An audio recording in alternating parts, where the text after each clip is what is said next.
Hello, and a good Chodesh, right? It's Rosh Chodesh tonight. For the Cheshvan. Amazing. Let's take a quick look at Supermacius.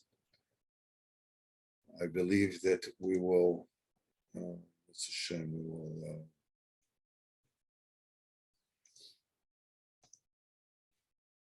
We'll finish. We'll conclude. We won't finish. We will conclude the this particular story, and B'ezrat Hashem, we will start a new one next week. Okay. So we have the three of them, the ex-emperor, his daughter, and her intended bridegroom, not recognizing one another. They're all there. And he takes care of them. He brought them meat and they ate, the burnt wood that would be more precious than gold in civilized areas. And the young man tried to convince them that this would be a good place for them to spend the rest of their lives, compared to the benefits that people usually have in civilized areas. It is better to remain here and to live out one's life here. So they asked him, what benefits did you have before you came here that you say that it is better here? He answered them. In other words, now it's time where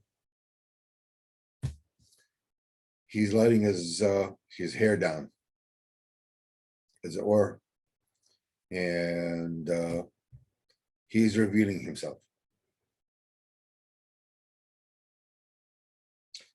And he answered them, telling them what happened to him, how he had been a prosperous Burgher's son, how he'd eventually come to the spot, and how good it was as the Burgher's son with everything that happened. He said he had everything he needed. And here he also has everything that he needs. In other words, thus the young man told them everything.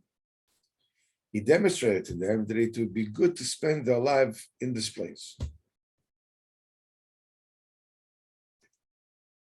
This is an area, he was the Burgher's son. In other words, all his needs were taken care of.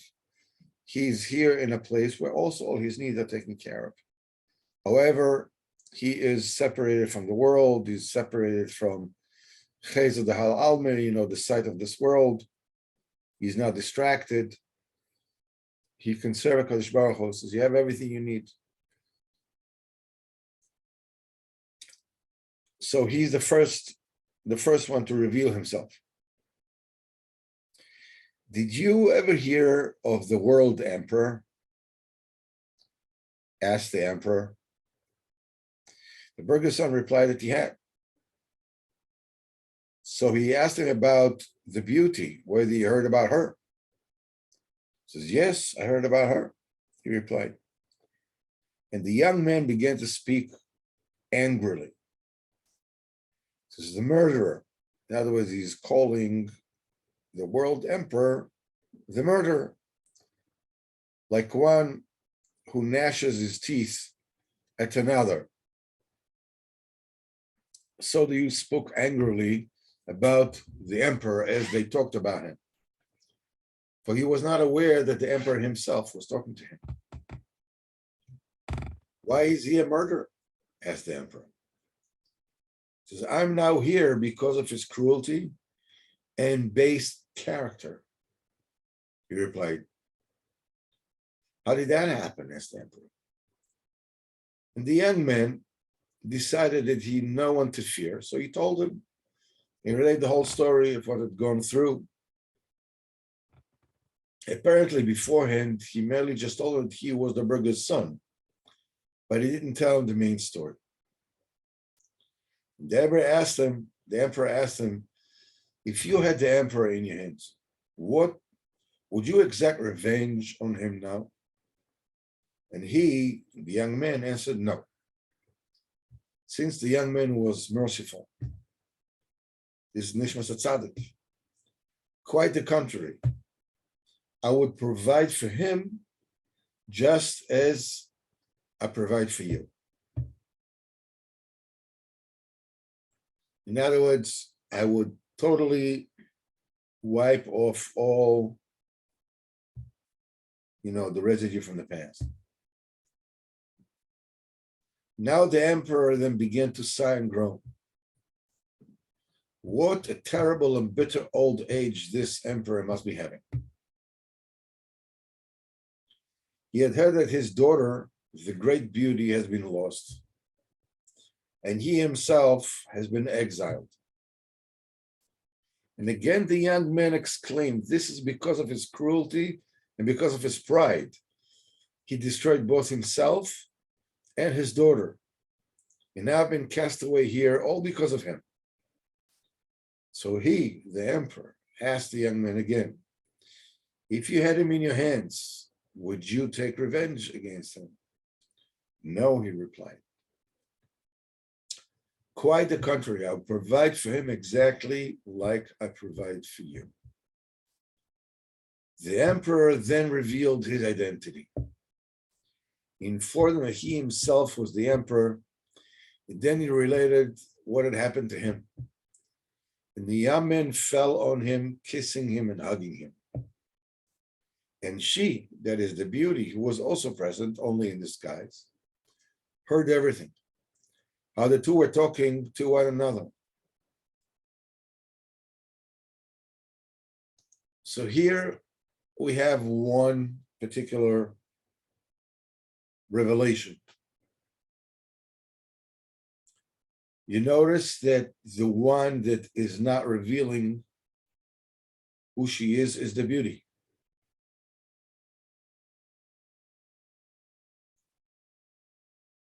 We need to talk about this particular revelation. So the young man made it his practice, that's the second Indian. The young man made it his practice to go each day and make a mark on 3 trees. And there he looked for the note. For there were thousands upon thousands of trees. So he marked 3 trees which he searched, so he wouldn't need to search them again the next day. And this he did every day. Perhaps he would still find the note. We're talking about the note that she, the daughter of the emperor, the beauty, had sent to him, which he lost among the trees. And when he used to come back from there, he came with tears in his eyes, because he used to weep when he searched and he could not find. And they, that is the emperor and the beauty, asked him, what are you searching for amongst the trees? And why do you return with tears in your eyes? So he told them the entire story, how the emperor's daughter, the great beauty, had sent him a note, and now he hid it in one of the trees, and how a storm wind came and now he was looking for it. Perhaps he will find it. So they said to him, tomorrow when you go to look, we will also go with you. Maybe we will find the note. And so they did. They went with him, and the emperor's daughter found the note in the tree. From all the 3 of them, she is the one that found the note in the tree. And when she opened it, she saw that it was her own note in her handwriting. And she thought to herself, if she immediately revealed her identity to him, she would have to put aside her disguise and return to her original attractiveness. And she would again become the great beauty like before. And he could collapse and expire. And she desired that it should be done correctly to the traditional practice. That is, she could not marry him in the wilderness because she has to have an appropriate wedding. She therefore merely returned the note to him and told them that she had found it. And he immediately collapsed and became infirm. And they revived him and nursed him back to health. There was a great joy amongst them. And the young man now says something very surprising. The young man said, "What use do I have for this note? Afterwards, will I ever find her? And surely she's now with some king, for he thought she was sold by the murderer to some kind of king." That's what the emperor told him. "Why do I need this? Let me spend the rest of my life here." And he went on and gave her back the note and said to her, "Here, you take the note, so that you may go and marry her," for she was disguised as a male. And she agreed to go, but she asked him also to go with her. "Well, since I will certainly take her hand in marriage, all will be well for me, so I'll also give you a share in my success." And Yaman realized that he, in other words, the emperor's daughter, who he thought was a man, was very clever, and he will certainly be successful in taking her hand. Therefore agreed to go with her. The emperor planned to stay there alone, since he was afraid to return to his land. And she, his real daughter, implored him also to come, for he will surely take the beauty. In other words, she who was disguised as a male. "So now you have nothing to fear, because I will surely trace the beauty. So you will have nothing to fear, because your good fortune will return. When she is found, you'll also be requested to return." Let's stop right here. We have two separate inyanim. Maybe we will need another session next week to finalize it.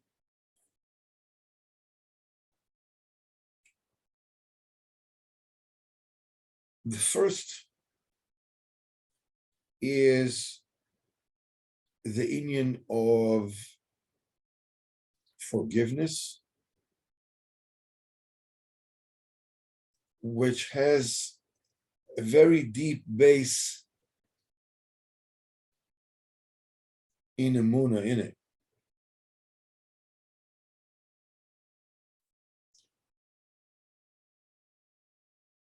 We can see, we're talking about the young man who is a tzaddik emes. He is tired. He's tired from going through fights and redifus. Let me just stay here. In Sarah Kodesh Baruch Hu, as we said, when they were burning wood that was more precious than gold in civilized area, means we're talking about the Sagas of Akus, that, burnt means that it meant nothing where they were, as opposed to civilized area, means that when a person is dedicated to Avodas Hashem alone, and he's separate from the world, he can get to extremely high madrigas, incomparably higher than that which he can reach, giving over to other people who are obviously lower than him. And he has to, quote unquote, dumb it down, as it were, or rather, cloak it in a way that they can work with it. And Rabbeinu said that he had it in his mind when he went to Uman, that he actually had it in his mind, this possibility of letting go of, of leading the people and just sitting in a house and just serving Kodesh Baruch Hu on his own. And Rav Milton says, Baruch Hashem, we are zocher that Rabbeinu didn't do it. In fact, Rabbi Nosson says that this is the big nisayon of a tzaddik, because what is the choice? What is the free choice of a tzaddik? Like Rabbeinu, like Moshe Rabbeinu, like Shimon Bar Yochai, like the Baal Shem Tov, like Rabbeinu Arizal. What choice are we talking about? We're not talking about choice of doing a mitzvah or not doing a mitzvah, of learning or not learning, of davening or not learning. That's not the free choice. Reb Nosson says that the choice of tzaddik ha'emes is whether it is better for him to separate himself from the world and reach as high as he can, or get down to the world and be involved with them, even though he may not be able to reach various levels, but nevertheless he will reach the entire island. So he proved to them, he was tired. He proved to them that sitting here, the three of them were Ovdei Hashem. That's what he said. We're able to play music, which means that this is all inyanim of Chochmah and Emunah. And he proved to them, you can reach here, Madregas, you cannot reach in regular areas.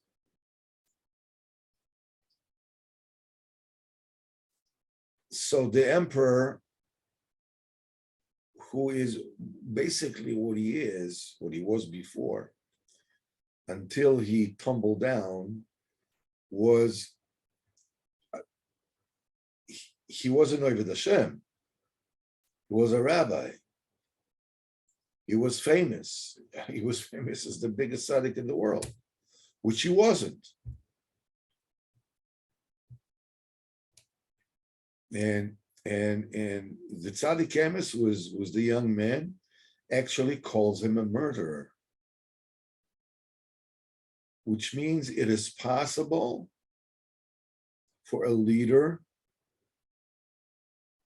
Rabbeinu says in Sichas Haran,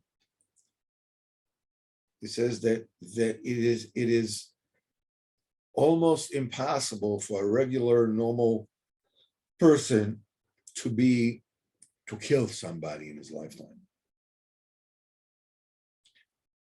Even if chas v'chalila it would happen maybe once in a lifetime. What would talking about people who are professional killers or chas v'chalila, a normal person. He says, but if somebody is a leader,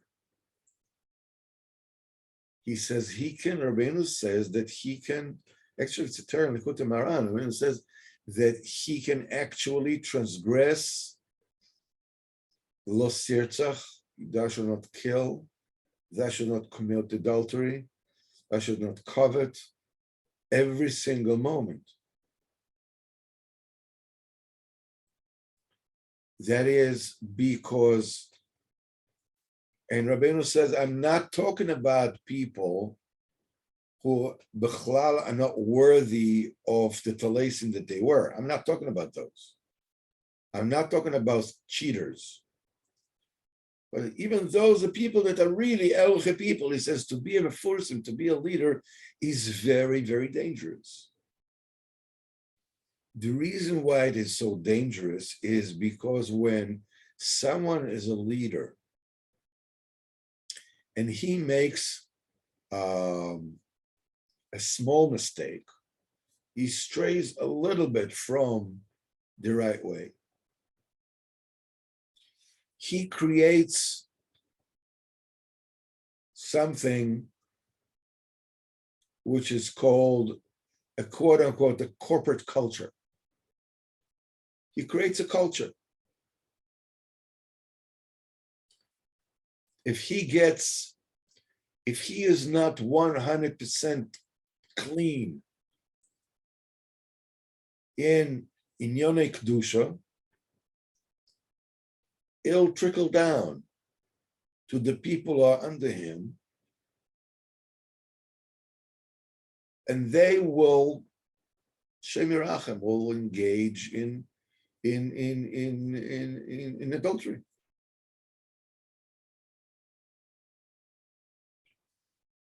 If he is an angry man, a cruel man,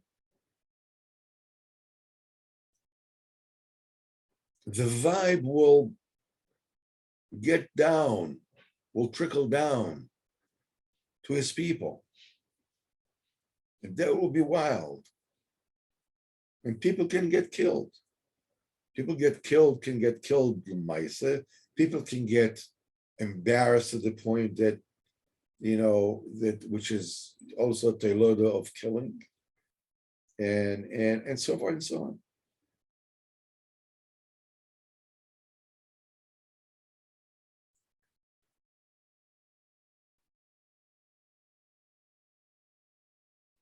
Then the emperor says, if you would have had this emperor in your hands right now, would you exact revenge against him? And he says, no, I would provide for him like I'm providing for you. Then they go through the process about him losing his daughter and so forth and so on.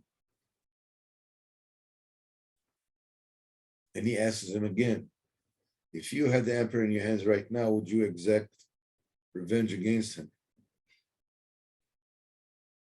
He said, no, I would provide for him the way that I provide for you.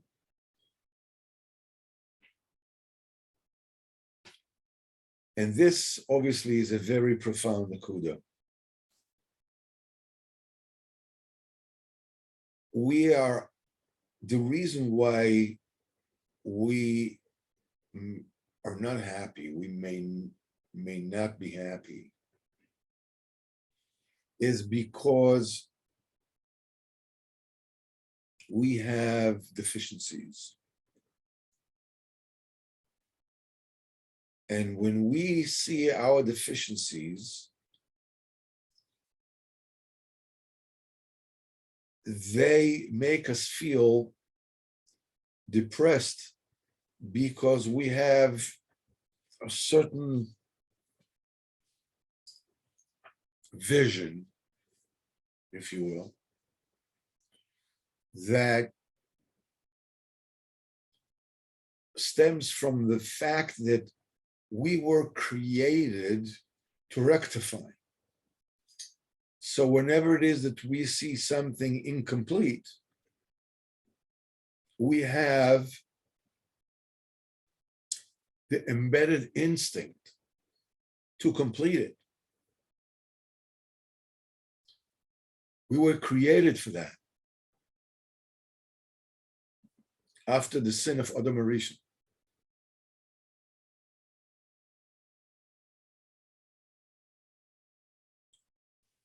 But the problem is that we are lacking the proper emunah regarding the function of chesroinus, of deficiencies in our lives. Being that we lack the immediate cognition that we speak about in the shul in Torah Lamed Ches,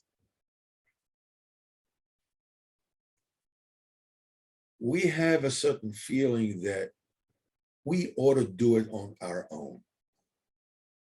We should be able to do it all ourselves.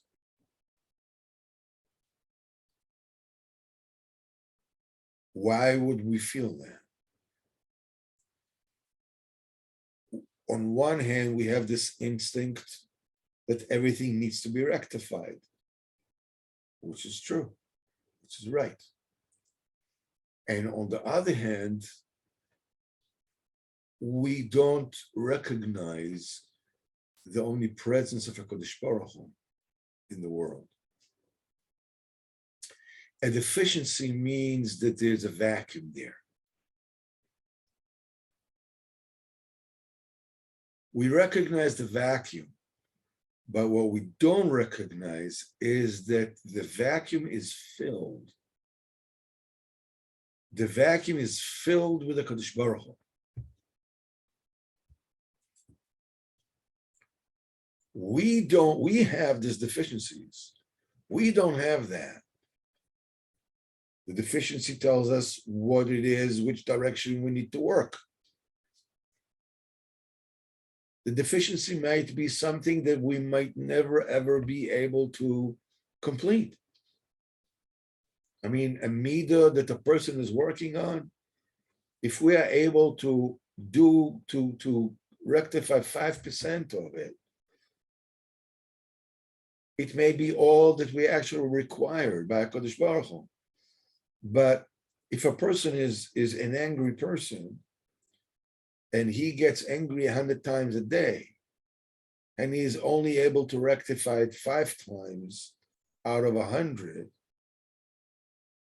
that person won't feel that he has done anything.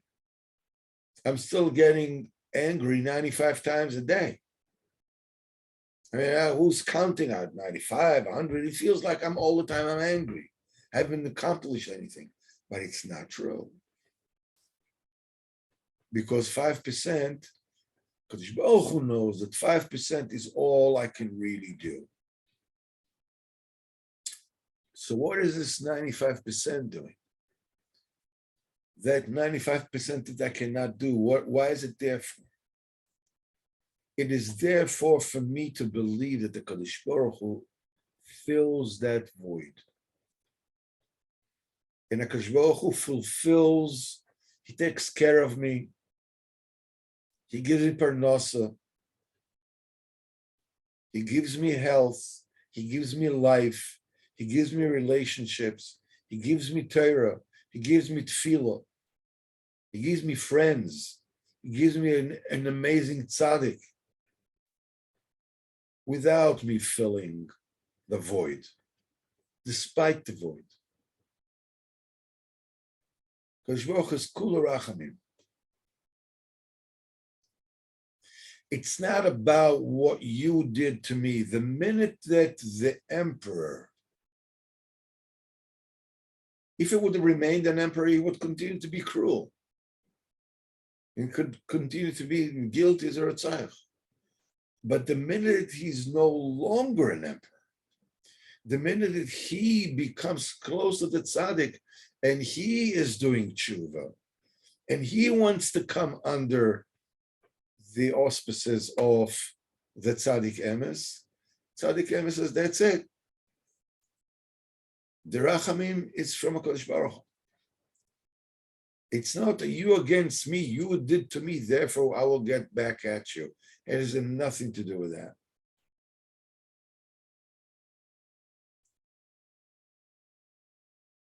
Rachamim is from HaKadosh Baruch Hu. The minute somebody does tshuva. You know, there's a very famous story that, you know, the beginning of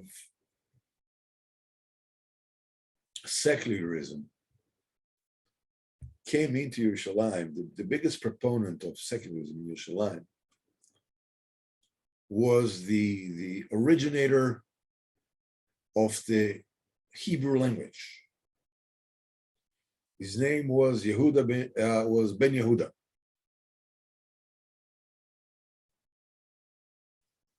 Now, during that time, Eliezer Ben Yehuda, during his time, the Rav of Yerushalayim was Rabbi Yosef Chaim Zonenfeld, Zachet Tzad V'Kodesh L'Vrocha. And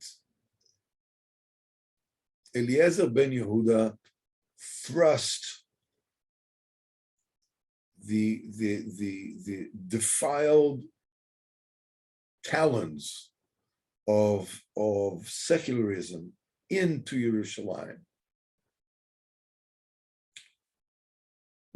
I knew one of his sons. He was an old man, because I learned in my elementary school was called after Eliezer Ben Yehuda. So his son was like the grand, I don't know, whatever it is, Haimakimaka, whatever. So that was, his son was already an old man.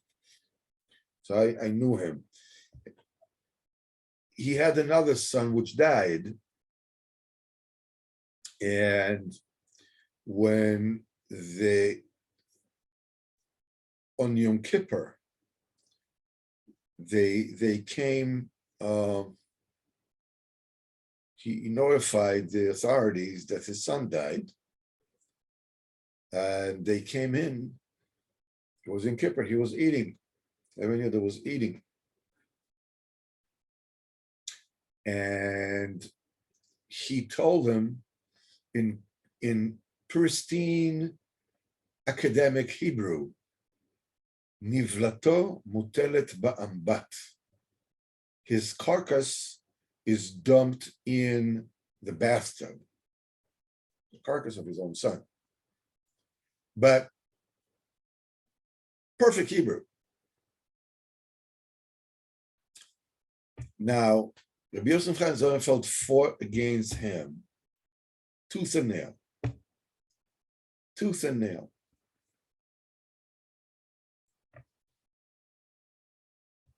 At the same time, there were some questions that Eliezer ben Yehuda had, and used to send a question to Rabbi Yosef Chaim Sonnenfeld, and he would answer him. And when he died, when Eliezer ben Yehuda died, the people of Rabbi Yosef Chaim Sonnenfeld came to Rabbi Yosef Chaim Sonnenfeld and told him, Eliezer ben Yehuda had gepeigert. He carcassed. He became a pagan, became an aveler.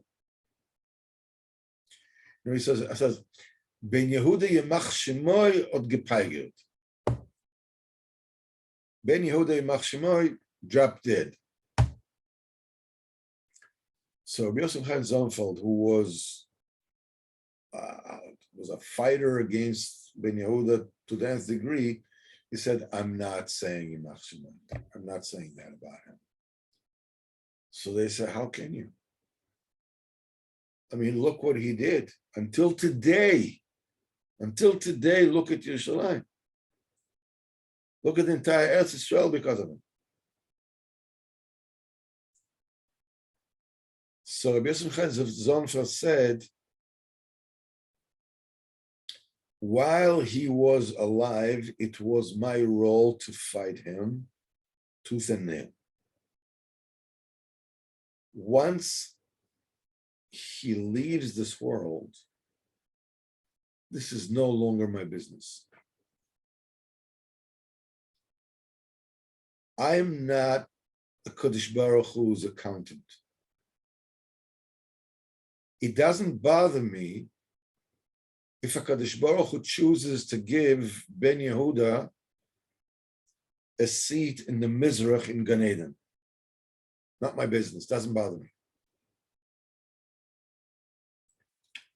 I have no idea what the divine plan for Kadosh Baruch Hu is by putting this such a disgusting individual in this role of making Hebrew a spoken language and turning Jews into apikarsim. And later on, it turned them into just amaratzim, ignoramuses. He says, I have no idea what the divine plan is.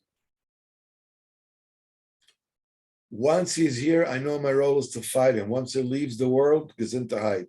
As far as I'm concerned, because Baruch wants to give him Gan Eden, go ahead, get Gan Eden. Now, it is not a personal fight between me and the emperor. Rachmanis comes in Kodesh Baruch Hu. The minute the emperor lets go of his wishes, anybody lets go of his wishes and wants to do tshuva, it's a Kodesh Baruch Hu's business. Because the Kodesh Baruch Hu fills all the chesronos. It's not me who is getting exactly revenge against him. As long as he's the enemy, he's the murderer, he's whatever it is, I have to fight him. The minute he stops, I stop. It's Hashem's business.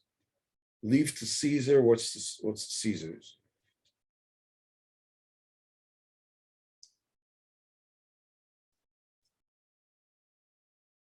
The second Indian is something that we actually need to talk about a bit more at length next time, about searching the forest and them coming with him.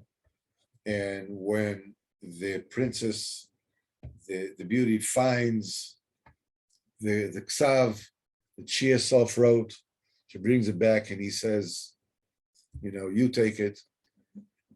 And whatever that means, we'll talk with Hashem about it next week. So, B'ezrat Hashem, we have our next shir on Wednesday, Bli Neder. Now, we will continue these shurim on 9 o'clock until next Monday, because the clock is moved, back, forwards, falls, whatever it is, on Motzei Shabbos. So this Motzei Shabbos, Sichas Haran, will be the last one at 9 o'clock. And from B'ezrat Hashem next Monday, all the shurim throughout the week will be moved in Hashem to 8 o'clock. The 8 to 9, also in Breslov and everything, we will start in Hashem next week at 8 o'clock.